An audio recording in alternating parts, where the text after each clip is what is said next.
Good morning students. In furtherance of the previous lecture whereby we discussed about the Competition Act 2002. In today's lecture we will continue with the topic Competition Act 2002. I have divided this lecture in two parts. In first part we will discuss about the penalties provided under the Competition Act 2002, and second part we will discuss about the competition advocacy. ठीक है, तो हम जब अपना competition act start कर चुके थे, हम सारे जो भी टर्म्स हैं उसमें फैक्टर्स जो यूज़ किए जाते हैं हम उन सब के बारे में ऑलरेडी डिस्कस कर चुके हैं।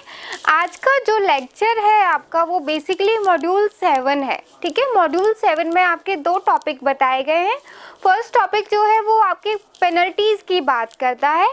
पेनल्टीज़ क्या होती है? पेनल्टीज़ वो होती हैं जब आप किसी लॉ का ब्रीच करते हो, लॉ का कंप्लायंस नहीं करते हो, तो आप पे लॉ एक पेनल्टी इम्पोज करता है, फाइन इम्पोज करता है। अब पेनल्टी आपकी मॉनेटरी टर्म्स में भी हो सकती है, पेनल्टी आपको इम्प्रिजनमेंट भी हो सकता है और दोनों टर्म्स में भी हो सकती है। तो जो फर्स्ट पार्ट है उसमें हम पेनल्टीज़ के बारे में बात करेंगे। पेनल्टी में आपका सिर्फ एक सेक्शन बताया गया है सिलेबस में, तो हम सिर्फ वही रेलिवेंट सेक्शन के बारे में डिस्कस करेंगे। उसके बाद पार्ट 2 की बात आती है। पार्ट 2 में आपका कंपटीशन एडवोकेसी दे रखा है। कंपटीशन एडवोकेसी जो है वो बहुत इम्पॉर्टेंट टॉपिक है आपके पूरे कंपटीशन एक्ट का। इसके पीछे क्या कॉन्सेप्ट है वो मैं अभी आपको बताती हूँ। तो सबसे पहले हम आपके पेनल्टी से स्टार्ट कर लेते हैं। पेनल्टीज़ मैं बता रही हूँ कि ऑलरेडी मैंने अभी आपको बताया कि पेनल्टीज़ क्यों इम्पोज की जाती हैं। पेनल्टीज़ इसलिए इम्पोज की जाती हैं कि एक पर्टिकुलर लॉ बना, मतलब कंपटीशन एक्ट आपका बना। कंपटीशन एक्ट में आप प्रिवेंट कर रहे हो एंटी कॉम्पिटिटिव जो भी एक्टिविटीज़ हो रही हैं, आप उनको प्रिवेंट कर रहे हो। उनको प्रिवेंट करने के लिए आपने लॉ बनाया, लेकिन लॉ बनने के बाद भी कुछ ऐसे एंटरप्राइजेज हैं जो उस लॉ को या तो फॉलो नहीं करते हैं या कंप्लायंस नहीं करते हैं उस रूल्स एंड रेगुलेशंस का, या कोई ऐसी एक्टिविटी करते हैं जो एंटी कॉम्पिटिटिव है या एंटी लीगल प्रोविज़न है। तो ऐसी कोई एक्टिविटी आप कर रहे हो, लॉ का कंप्लायंस नहीं कर रहे हो, तो लॉ आपके ऊपर कोई एक पेनल्टी इम्पोज करेगा। बेसिकली पेनल्टी इम्पोज करने का रीज़न यही होता है कि क्या होता है कि आपने लॉ तो बना दिया, लेकिन आपने एक ऐसा कोई मेज़र नहीं दिया कि लोग डरें उस लॉ को फॉलो करें। तो ये बेसिकली वो चीज़ होती है जिसकी वजह से लोग बाउंड होते हैं लॉ को फॉलो करने के लिए, अदरवाइज़ कोई नहीं करेगा। ठीक है, तो आपकी पेनल्टीज इसलिए इम्पोज की जाती हैं।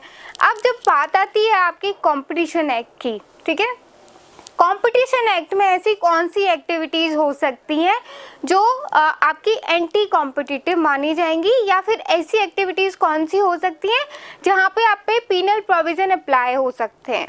तो पूरा जो कंपटीशन एक्ट है वो 3 चीज़ों पे ही डिपेंडेंट है। सबसे पहले ऐसे एग्रीमेंट्स जो एडवर्स इफेक्ट रखते हैं आपके कंपटीशन पे, फर्स्ट जो हमने डिस्कस किया था।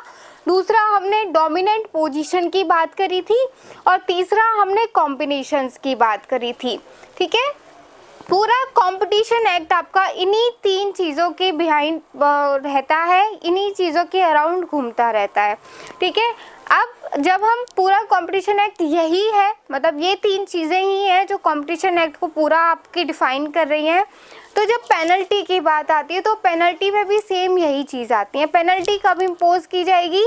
आपका जो सेक्शन 42 है वो यही कहता है। सेक्शन 42 ये कहता है कि penalty for contravention of orders of competition commission of India. ठीक है, कंपटीशन कमीशन ऑफ इंडिया आपको क्या ऑर्डर्स देता है? Competition commission of India basically क्या करता है? जब हमने CCI पढ़ा था तो उसमें हमने यही पढ़ा था कि रेगुलेट करेगा कॉम्बिनेशंस को, ठीक है, प्रिवेंट करेगा ऐसे एग्रीमेंट्स को जो एडवर्स इफेक्ट रखते हैं, रेगुलेट करेगा डोमिनेंट पोजीशन को। तो कंपटीशन कमीशन ऑफ इंडिया यही करता है। अब इन चीज़ों को रेगुलेट करने के लिए या प्रिवेंट करने के लिए या एंटी कॉम्पिटिटिव एक्टिविटीज़ को प्रोहिबिट करने के लिए वो क्या कर रहा है? वो कुछ ऑर्डर्स पास कर रहा होगा, जिन एंटरप्राइजेस इन एक्टिविटीज़ को कैरी कर रहे हैं उनके लिए कुछ ऑर्डर्स कर रहा होगा कि जैसे अगर बात करें 27 सेक्शन 27 की, तो उसमें आपका CCI ऑर्डर्स दे रहा है कि आप एंटी कॉम्पिटिटिव एग्रीमेंट्स जो एडवर्स इफेक्ट रखते हैं आपके मार्केट में, आपके कंपटीशन पे, ऐसी एक्टिविटीज़ को नहीं करोगे और उनको प्रोहिबिट करता है, ठीक है। फिर उसके बाद सेक्शन 28 जो बात करता है वो ये करता है कि CCI ऑर्डर देता है कि डोमिनेंट पोजीशन जो है वो आप नहीं आगे उसका एडवांटेजेस लोगे, ठीक है। मिस यूटिलाइजेशन नहीं होगा आपकी डोमिनेंट पोजीशन का, आप उसको एडवर्सली नहीं यूज़ करोगे मार्केट में, ठीक है, क्योंकि वो एंटी कॉम्पिटिटिव एक्टिविटी है। फिर उसके बाद आपका जो 27, 28, उसके बाद 32 जो सेक्शन है, इन सारे सेक्शंस में 33 सेक्शंस है, इन सब में आपका जो CCI है वो ऑर्डर्स पास कर रहा है उन्हीं सब चीज़ों को रेगुलेट करने के लिए। मतलब सबसे पहले आपके जो एक्टिविटीज़ हैं, एग्रीमेंट्स हैं जो एडवर्स इफेक्ट रखते हैं उनके लिए, फिर उसके बाद डोमिनेंट पोजीशन के लिए ऑर्डर पास कर रहा है वो, फिर उसके बाद वो कॉम्बिनेशंस को रेगुलेट करने के लिए ऑर्डर्स पास कर रहा है। तो 27, 28, 33 इन सेक्शंस में जो भी ऑर्डर्स पास किए जा रहे हैं, फिर उसके बाद 42A में जो ऑर्डर्स पास किए जा रहे हैं, 43A में जो ऑर्डर्स पास किए जा रहे हैं, अगर उन ऑर्डर्स का कॉन्ट्रावेंशन करता है आपका कोई भी एंटरप्राइज, ठीक है, जिनके लिए भी वो ऑर्डर्स पास किए जा रहे हैं, अगर वो कॉन्ट्रावेंशन करेंगे उन ऑर्डर्स का, तो उन पे आपका CCI जो है वो पेनल्टी इम्पोज करेगा, ठीक है। अब पेनल्टी की लिमिट आपकी क्या दी गई है, जब आप ऑर्डर्स का कॉन्ट्रावेंशन करते हो तो आपको सिर्फ फाइन पे करना होता है। सेक्शन 2 का सबसेक्शन 1 आपका यही कहता है कि अगर आप रेलिवेंट सेक्शन लाइक मतलब 27, 28 इन सेक्शंस में अगर आप ऑर्डर्स का कॉन्ट्रावेंशन कर रहे हो, उनको नहीं फॉलो कर रहे हो, तो आप पे फाइन इम्पोज किया जाएगा। अब फाइन कितना इम्पोज किया जाएगा, आप पे 1 lakh rupees per day fine impose किया जाएगा। आज आपके पास CCI का ऑर्डर आया कि आप इमीडिएट इफेक्ट से ये वाली जो एग्रीमेंट्स हैं इनको आप रोक दीजिए या ये एक्टिविटीज़ को आप रोक दीजिए।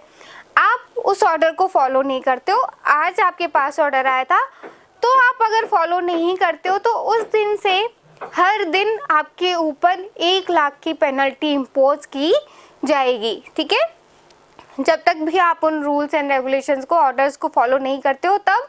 लेकिन फिर इसमें एक मैक्सिमम लिमिट भी बता दी। अब ऐसे तो 1 लाख करते हुए पता नहीं कितना हो जाएगा, तो आपकी एक मैक्सिमम लिमिट बता दी कि 1 लाख रुपीज़ आपके ऊपर पर डे पेनल्टी इम्पोज की जाएगी और मैक्सिमम 10 करोड़ तक आपके ऊपर पेनल्टी इम्पोज की जा सकती है। तो ये आपका जो पेनल्टी सबसे पहला हो गया कि आप अगर CCI के ऑर्डर्स को फॉलो नहीं करते हो तो 1 लाख रुपीज़ पर डे की आपके ऊपर पेनल्टी इम्पोज की जाएगी। अब दूसरी बात जो आपकी आती है, जो दूसरी बात आपकी सेक्शन 42 कहता है।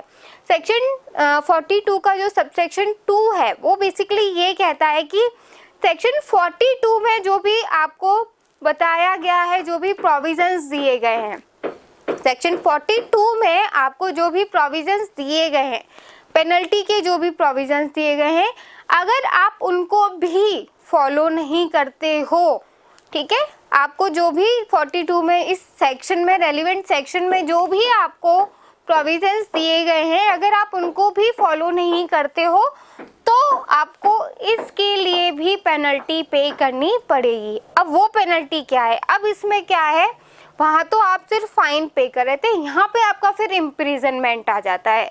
अगर पहली बात तो आप जो नॉर्मल ऑर्डर्स है उनको ही फॉलो नहीं कर रहे हो, फिर उसके बाद आप पे पेनल्टी लगी है, आप उनको भी फॉलो नहीं कर रहे हो, तो उसके बाद फिर अगर आप ऐसा करते हो, कंटिन्यूएशन में करते हो, तो आपके ऊपर फिर इम्प्रिजनमेंट हो जाएगा। आपका जो इम्प्रिजनमेंट है वो एक्सटेंड कर सकता है 3 ईयर्स तक के लिए, ठीक है, कितने भी साल का हो सकता है, लेकिन 3 साल से ज़्यादा का नहीं होगा। दूसरा, आपके ऊपर फाइन इम्पोज हो सकता है, फाइन भी कितना भी हो सकता है, लेकिन 25 करोड़ की लिमिट को वो क्रॉस नहीं करेगा, ठीक है। उसके बाद दोनों भी आपके ऊपर पेनल्टी इम्पोज हो सकती है, इम्प्रिजनमेंट भी हो सकता है आपको, और फाइन भी लगाया जा सकता है, बोथ भी हो सकते हैं। तो ये आपका जो पार्ट 1 है पेनल्टी का, वो हमारा आपकी सिलेबस के अकॉर्डिंगली कंप्लीट हो जाता है। आपकी सिलेबस में सिर्फ इतना ही पेनल्टी आपको पढ़ना है आपके एग्जाम पॉइंट ऑफ व्यू से, बस यही इम्पोर्टेंट। ठीक है, अब हम आपके नेक्स्ट सेक्शन पे आते हैं, नेक्स्ट पार्ट पे आते हैं। नेक्स्ट सेक्शन जो है वो आपका 49 है। ठीक है, सेक्शन 49 जिसमें हम कंपटीशन एडवोकेसी की बात करते हैं। ठीक है, अब कंपटीशन एडवोकेसी की होता क्या है? ठीक है, competition advocacy are those activities which are conducted to promote a competitive environment for economic activities। ठीक है, competition activities वो activities होती हैं, कंपटीशन एडवोकेसी में वो एक्टिविटीज़ होती हैं जो करी जाती हैं आपके हेल्दी कंपटीशन को प्रमोट करने के लिए। ठीक है, ये तो हमने बात कर ली एक डेफिनेशन की या मीनिंग की। ठीक है, लीगल टर्म्स में मान लो या लिटरल मीनिंग में मान लो, ये हमने बात कर ली। अब हम थोड़ा जनरली मतलब कॉमन सेंस की तरह से अगर कंपटीशन एडवोकेसी का मतलब समझे तो कंपटीशन एडवोकेसी होता क्या है? बेसिकली ये जो कॉन्सेप्ट है, ठीक है, वो इसलिए है कि आपने कंपटीशन एक्ट बनाया, आपने रूल्स एंड रेगुलेशंस बनाए, आपने कंपटीशन कमीशन ऑफ इंडिया बनाया कंपटीशन एक्ट में। ठीक है, अब पूरा कंपटीशन एक्ट को कौन रेगुलेट करता है? आपका कंपटीशन कमीशन ऑफ इंडिया करता है। ठीक है, कंपटीशन लॉ को स्ट्रेंथन करना, उसको रेगुलेट करना या उसको एक्सपेंड करना, इन सब का काम कौन करता है? आपका CCI करता है। ठीक है, कंपटीशन कमीशन ऑफ इंडिया करता है। लेकिन अब बात आती है कि चलो आपने कंपटीशन कमीशन ऑफ इंडिया को खूब सारी पावर्स दे दी। अब बात आती है कि आपका लॉ तो नहीं बनाता कंपटीशन कमीशन ऑफ इंडिया। ठीक है, सेंट्रल गवर्नमेंट ने अपॉइंट किया है उनको, वो उनके बिहाफ पे काम कर रहे हैं, लॉ तो नहीं बनाते। लेकिन होता क्या है, आप कंपटीशन की बात कर रहे हो, CCI एक मतलब एक्सपर्ट है। ठीक है, वो एक एक्सपर्टाइज है उनको कंपटीशन से रिलेटेड मैटर्स को हैंडल करने में। लॉ आपका जो है वो कौन बनाता है? गवर्नमेंट बनाती है, whether it is a central government और स्टेट गवर्नमेंट। ठीक है, अब लॉ आपका बना रही है गवर्नमेंट, रेगुलेट कर रहा है आपका CCI। तो क्या होगा कि लॉ बनाया सरकार ने, जो भी लॉ बनाया वो मतलब जनरली वो बनाते हैं कुछ चीज़ें, तो यहाँ पे क्या है, एक गैप हो जाता है दोनों के बीच में, CCI के बीच में और आपके गवर्नमेंट के बीच में, पॉलिसी मेकर्स के बीच में। तो आपने कंपटीशन एडवोकेसी का एक कॉन्सेप्ट ऐड कर दिया आपके जो भी कंपटीशन एक्ट 2002 में, उसको ऐड करने का पर्पस बेसिकली ये था। इसमें क्या होगा कि जब आपका CCI काम करता है तो CCI में एक्सपर्ट होते हैं, वो लॉ से एक्सपर्ट होते हैं, और दूसरा क्या होता है, उनकी डीलिंग्स होती हैं। ठीक है, आप मार्केट में देख रहे हो कौन सा रिलेवेंट मार्केट, जियोग्राफिकल मार्केट है, कौन सा प्रोडक्ट मार्केट है, दूसरा कौन से एंटरप्राइजेज हैं, कौन से कार्टेल बन रहे हैं। ठीक है, कौन से एंटरप्राइजेज ऐसे हैं जो एंटी कॉम्पिटिटिव एक्टिविटीज़ कर रहे हैं। ठीक है, तो ये सब चीज़ें आपकी CCI की नॉलेज में होती हैं। दूसरा, उनको पता है कि मार्केट में करंटली प्रेजेंटली क्या ट्रेंड्स चल रहे हैं, क्या ऐसी एक्टिविटीज़ हो रही हैं जो नहीं होनी चाहिए, जो हेल्दी कंपटीशन के अकॉर्डिंगली नहीं है।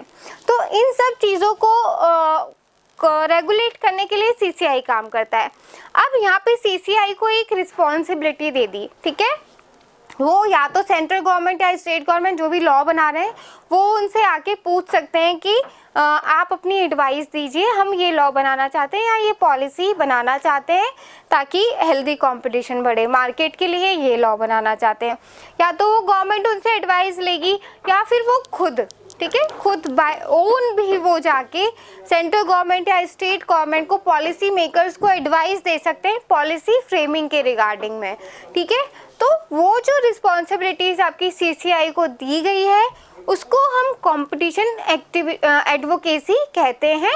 सेक्शन 49 आपका इसी कंपटीशन एडवोकेसी की बात करता है। ठीक है, अब इसमें यही है कि आप जाओगे सेंट्रल गवर्नमेंट या स्टेट गवर्नमेंट को, आप CCI अपने कुछ ओपिनियन देता है, कुछ एडवाइस देता है, कुछ पॉलिसीज़ के फ्रेमिंग की बात होती है, तो यहाँ पे आप दे सकते हो अपना ओपिनियन, आप क्योंकि आप मार्केट के बारे में ज़्यादा जानते हो, ठीक है। अगर आपका थोड़ा कॉपरेशन रहेगा तो अच्छी पॉलिसीज़ फ्रेम हो पाएंगी और जो रेलिवेंट है उस सिनेरियो में वो पॉलिसीज़ फ्रेम हो पाएंगी बेसिकली, ठीक है। लेकिन यहाँ पे जो गवर्नमेंट होती है, जो पॉलिसी मेकर्स होते हैं, वो बाउंड नहीं होते हैं आपका ओपिनियन फॉलो करने के लिए या ओपिनियन को मानने के लिए, ठीक है। आप दे सकते हो, आपका राइट है, आप दे सकते हो, आपको ये दिया गया है ऑप्शन देने का, लेकिन आपके पॉलिसी मेकर्स उस ओपिनियन को, उस एडवाइस को फॉलो करने के लिए बाउंड नहीं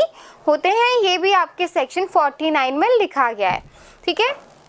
तो ये हम कॉन्सेप्ट समझ गए कि कंपटीशन एडवोकेसी बेसिकली होता क्या है, ठीक है। अब क्या है कि एक राघवन कमेटी आई थी बेसिकली कंपटीशन एक्ट के रिगार्डिंग में। राघवन कमेटी ने ही इस कंपटीशन एडवोकेसी है उसको थोड़ा प्रमोट किया था। उन्होंने कहा था कि जो कंपटीशन कमीशन ऑफ इंडिया है उसका काम सिर्फ लॉ को इन्फोर्स कराना नहीं होता है, ठीक है। उसने कहा था कि कंपटीशन कमीशन का जो काम है वो सिर्फ लॉ को इन्फोर्स कराना नहीं है, लेकिन ऐसी पॉलिसीज़ को फ्रेम करना है जो ज़रूरी है एक हेल्दी कंपटीशन के लिए, जो ज़रूरी है इंटरेस्ट को प्रोटेक्ट करने के लिए कंज्यूमर्स के, ठीक है। जब हम कंपटीशन एक्ट की बात करते हैं तो हम सिर्फ उन एक्टिविटीज़ की बात नहीं करते हैं जो एंटी कॉम्पिटिटिव, हम उन चीज़ों के बारे में बात करते हैं, उन पॉलिसीज़ को स्ट्रेंथन करने की, उन एक्टिविटीज़ को स्ट्रेंथन करने की बात करते हैं जो एक हेल्दी कंपटीशन क्रिएट करती हैं, उसको बढ़ाती हैं,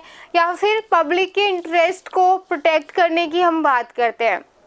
तो राघवन कमेटी ने भी यही कहा था कि कंपटीशन एडवोकेसी है जो वो बेसिकली इसीलिए आई है क्योंकि आपका जो सीसीआई है उसका सिर्फ यही रोल नहीं होता है कि आपके गवर्नमेंट ने पॉलिसीज़ बना दी, लॉ बना दिया और उनको इन्फोर्स करा दिया, ठीक है, ये नहीं है। जबकि उसका जो मेन रोल है वो ये है कि वो ऐसी पॉलिसीज़ फ्रेम करवाए जो ज़रूरी हैं एक हेल्दी कंपटीशन के लिए, जो टाइम के अकॉर्डिंगली चाहिए एक हेल्दी कंपटीशन के लिए। तो ये राघवन कमेटी का सजेशन था, ठीक है। अब उसके बाद बात आती है, जो आपकी बात आती है कि कंपटीशन एडवोकेसी की हम बात करें। अब कंपटीशन एडवोकेसी भी 3 लेवल पे होती है, ठीक है। फर्स्ट तो जो हम मतलब मैं जब समझा रही हूँ आपको कंपटीशन एडवोकेसी तो मैं बार बार बात कर रही हूँ central government, state government, central government, policy makers, ठीक है। लेकिन मैंने बात करी तो आपके दिमाग में आ जाएगा कि कंपटीशन एडवोकेसी जो चल रही है वो सरकार के बीच में चल रही है और सीसीआई के बीच में चल रही है, लेकिन ऐसा नहीं होता है। जब हम कंपटीशन एडवोकेसी की बात करते हैं तो कंपटीशन एडवोकेसी जो है आपकी 3 लेवल पे काम करती है। सबसे पहला तो हम पहले ही मतलब डिस्कस कर ही रहे हैं, ऑलरेडी डिस्कस कर रहे हैं कि पॉलिसी मेकर्स के साथ सेंट्रल गवर्नमेंट और स्टेट गवर्नमेंट जो है उस लेवल पे काम करती है, ठीक है। तो पॉलिसी मेकर्स के साथ कैसे काम करती है, उनको सजेशंस दे सकते हैं, उनको एडवाइस दे सकते हैं, उनको कुछ ऐसे मतलब कुछ रिसर्च करके उनको बता सकते हैं कि इन रिस्पेक्टिव फील्ड्स में आपको लॉ बनाने की ज़रूरत है, या यहाँ पे आपको ये पॉलिसी बनाने की ज़रूरत है, या यहाँ पे ये अवेयरनेस प्रोग्राम चलाने की ज़रूरत है। तो हम गवर्नमेंट को, पॉलिसी मेकर्स को पॉलिसीज़ फ्रेमिंग के लिए हम क्या है एक तरीके से एडवोकेट कर सकते हैं, ठीक है। फर्स्ट लेवल तो हो गया आपका ये। अब दूसरा आपका होता है द सेक्टोरल रेगुलेटर्स, ठीक है। सेक्टोरल रेगुलेटर्स क्या होता है कि आपने पॉलिसी बनाने वालों को, पॉलिसी मेकर्स को तो आपने एडवाइस ओपिनियन दे दिया, उनको आपने बता दिया कि आप ऐसी पॉलिसीज़ बना लो, लेकिन जिनके लिए पॉलिसीज़ बन रही हैं सेक्टोरल में क्या आएगा, जो भी एंटरप्राइजेस काम कर रहे हैं, ऑर्गेनाइजेशंस काम कर रहे हैं, या फिर जो भी मतलब रिस्पेक्टिव उस चीज़ में कार्टल्स हो गए या प्रोड्यूसर्स हो गए, सप्लायर्स हो गए जो मार्केट में काम कर रहे हैं। आपने पॉलिसी फ्रेमर्स को बोल दिया, उन्होंने पॉलिसीज़ आपके अकॉर्डिंग बना दी जो होनी चाहिए एक मार्केट में, जो होनी चाहिए उस सिचुएशन में, ठीक है, जो ज़रूरी है एक हेल्दी कंपटीशन को प्रमोट करने के लिए। लेकिन जो मार्केट में जो प्लेयर्स हैं, whether they are producers, whether they are cartels, whether they are suppliers, जो भी हैं एंटरप्राइजेस जो भी काम कर रहे हैं, वो उस लॉ को फॉलो ही नहीं करते, उनको हेल्दी कंपटीशन का मतलब ही नहीं पता, वो अपनी मर्जी से काम करते हैं। तो आप कंपटीशन एडवोकेसी में क्या करोगे, उनको भी एडवोकेट करते हो, ठीक है, उनको भी आप एडवोकेट करोगे, उनको भी सजेशंस दोगे, उनको भी एडवाइस दोगे, उनकी अवेयरनेस भी बढ़ाओगे, ठीक है, उनको बताओगे कि क्या एडवांटेजेस होते हैं और क्या डिसएडवांटेजेस होते हैं, ठीक है। अगर आप हेल्दी कंपटीशन में काम करोगे तो क्या आपको प्रॉफिट हो सकते हैं, क्या आपको लॉस हो सकते हैं, आप एंटी कॉम्पिटिटिव एक्टिविटीज़ करोगे तो क्या आपको प्रॉफिट हो सकते हैं, क्या आपको लॉस हो सकते हैं। तो ये सब आप सेक्टोरल रेगुलेटर्स जो होते हैं उनको भी आप एडवोकेट करोगे, उनकी भी एडवोकेसी करोगे, ठीक है। अब जो बात आती है लास्ट में, द पब्लिक एट लार्ज, ठीक है, आप उनको भी एडवोकेट करोगे। सीसीआई की जब हम सेक्शन 49 में बात करें तो सीसीआई पब्लिक के साथ भी एडवोकेसी का काम करता है। पब्लिक के साथ कैसा करता है कि जब हम ऑब्जेक्टिव पढ़ रहे थे तो हमने पढ़ा ही था कि कंपटीशन एक्ट का जो ऑब्जेक्टिव है वो इंटरेस्ट को प्रोटेक्ट करना होता है, आपके जो भी पब्लिक है, आपके जो कंज्यूमर्स हैं उनके इंटरेस्ट को प्रोटेक्ट करना होता है।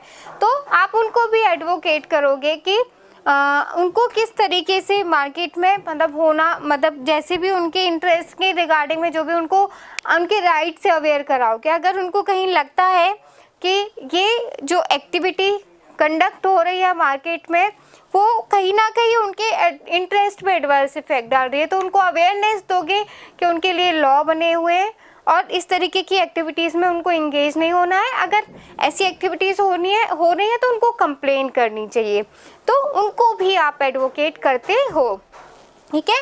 तो इस तरीके से जो कंपटीशन एडवोकेसी है वो आपकी 3 लेवल्स पे काम करती है, ठीक है। और अब बात आती है कि क्या टूल्स यूज़ किए जाते हैं। आप कोई भी सेमिनार कर सकते हो, वर्कशॉप कर सकते हो, या फिर आप क्या है कुछ ऐसी रिसर्च कर सकते हो, या फिर आप पैम्पलेट कर सकते हो, ब्रोशर दे सकते हो। तो इस तरीके से आप बहुत सारे वेज होते हैं, बहुत सारे टूल्स होते हैं, मीडिया होता है, एडवर्टाइजमेंट होता है। इन टूल्स को यूज़ करके आप ये कंपटीशन एडवोकेसी जो है उसको आप आगे कैरी करते हो, इस तरीके से आप उसको यूज़ करते हो, ठीक है। लास्ट में जो आपकी बात आती है कि कैसे क्यों किया जाता है, आप क्या करोगे, वही है सारे ऑब्जेक्टिव जो कंपटीशन एक्ट के हैं कि आप डोमिनेंट पोजीशन है उसका मिस यूटिलाइजेशन नहीं होना चाहिए, एंटी कॉम्पिटिटिव एक्टिविटीज़ नहीं होनी चाहिए, आप जो एम्प्लॉयज़ हैं या वेजेस पे जो काम कर रहे हैं, लेबरर्स हैं, उनके लिए भी थोड़ी पॉलिसीज़ फ्रेम करते हो, अवेयरनेस के प्रोग्राम्स चलाते हो, और अगर कॉम्बिनेशंस बन रहे हैं तो उनके रेगुलेशंस का काम करते हो। तो सेम जो ऑब्जेक्टिव आपके कंपटीशन एक्ट के हैं वही इसके ऑब्जेक्टिव होते हैं, कि इसलिए कंपटीशन एडवोकेसी का जो कॉन्सेप्ट है वो आपका लाया गया है आपके कंपटीशन एक्ट 2002 में।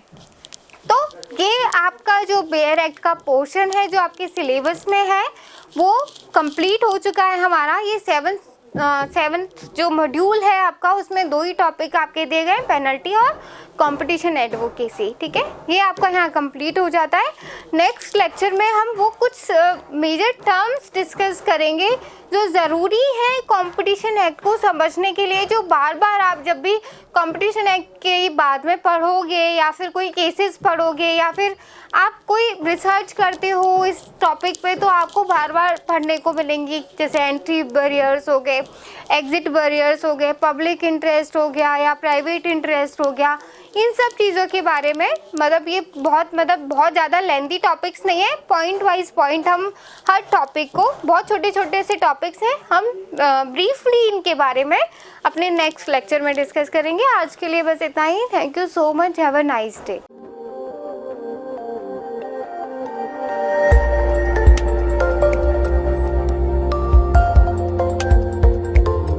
At St. Wilfrid College of Law, Sector 10, Meera Marg, Madhyam Marg, Jaipur, Rajasthan.